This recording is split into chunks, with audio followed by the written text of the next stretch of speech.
السلام علیکم ورحمۃ اللہ وبرکاتہ۔ آج کل ایک بیماری بہت زیادہ تیزی سے پھیل رہی ہے اور لوگ اس کو لے کر پریشان ہیں، اور اس بیماری کی شفا کے لیے بہت سارے لوگ سوال کر رہے ہیں، کوئی دعا ہے کیا؟ کوئی دعا ہے تو بتائیں۔ اور اس بیماری کو لے کر بہت سارے لوگ غلط فہمی میں بھی مبتلا ہے، وہ ہے آنکھوں کا آنا، جس کو آئی فلو کہتے ہیں۔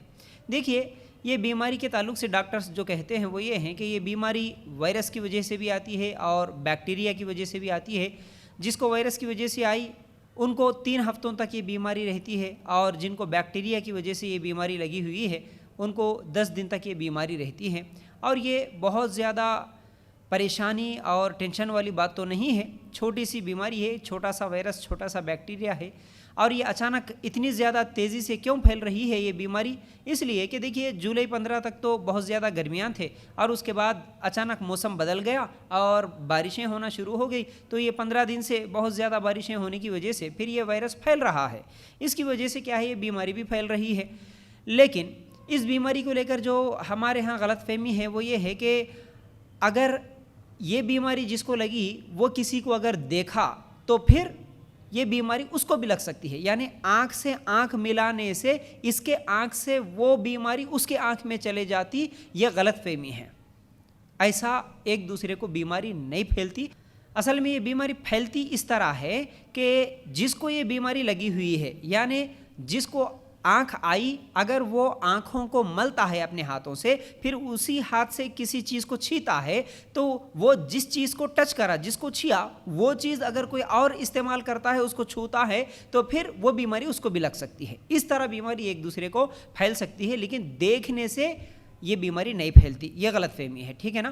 اچھا، دوسری چیز کیا ہے، اب یہ جس کو بھی یہ بیماری لگ گئی ہے، یہ وائرس جس کو بھی لگ گیا ہے، ان کو آنکھوں میں درد ہوتا ہے، آنکھوں میں کھجلی ہوتی ہے، آنکھ لال ہو جاتے ہیں، آنکھ جلتے ہیں، آنکھوں سے بار بار آنسو نکلتے ہیں، اور صبح جب اٹھتے ہیں تو خاص طور سے چھوٹے بچوں کے تو آنکھ بالکل چپک جاتے ہیں، وہ کھلتے نہیں۔ تو ایسے حالت میں ہم کیا کریں؟ دیکھیے، سب سے پہلے تو ڈاکٹر کے پاس جائیے اور علاج کروائیے، اور اپنے طور پر جو بڑے لوگ بتا رہے ہیں ایسا کرنا ویسا کرنا بول کے اپنے گھریلو چیزیں استعمال کر کے اپنی مرضی سے اس کا علاج کرا لیے تو پھر نقصان بھی ہو سکتا ہے۔ بہتر ہے ڈاکٹر کے پاس جا کر علاج کروائیے۔ اور اس کو لے کر جو دعا ہے، دعا کے تعلق سے بہت سارے لوگ غلط فہمی میں ہیں۔ بہت سارے لوگ یوٹیوب پر بھی ویڈیوز بنا دیتے ہیں، اور بہت سارے لوگ نہیں معلوم ہونے کی وجہ سے کوئی بھی مولانا ہے تو اسے پوچھ لیتے ہیں، تو اب وہ اپنی طرف سے من مانی گھڑی ہوئی چیزیں، جھوٹی باتیں بتا دیتے ہیں۔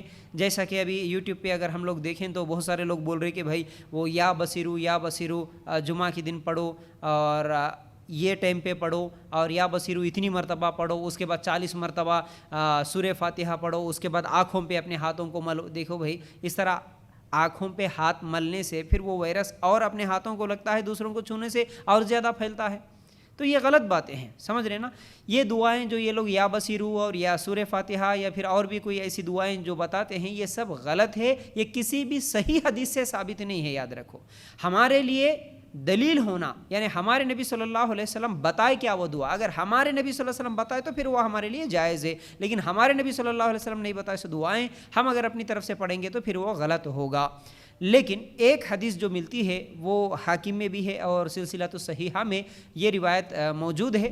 وہ دعا جو ہے وہ آنکھوں کے آنے کے بعد پڑھنے کے تعلق سے نہیں ہے، بلکہ ہمارے آنکھوں کی روشنی کو اور اچھا اور بہتر بنانے کے لیے، جیسا کہ آئی سائٹ کے تعلق سے یہ دعا ہمارے نبی صلی اللہ علیہ وسلم نے بتائی، یہ صحیح حدیث سے ثابت ہے، ٹھیک ہے؟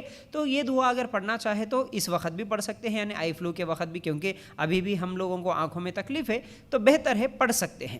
وہ دعا کون سی ہے میں آپ لوگوں کے سامنے رکھتا ہوں، وہ یہ ہے: اللہم متعنی ببصری واجعلہ الوارث منی وارنی فی العدو ثأری وانصرنی علی من ظلمنی۔ دیکھیے، اس کا ترجمہ یہ ہے: اے اللہ، میری بینائی سے مجھے نفع پہنچا اور میرے مرتے دم تک اسے باقی رکھ، اور دشمن میں میرا انتقام مجھے دکھا، اور جس نے ظلم کیا اس کے مقابلے میں میری مدد فرما۔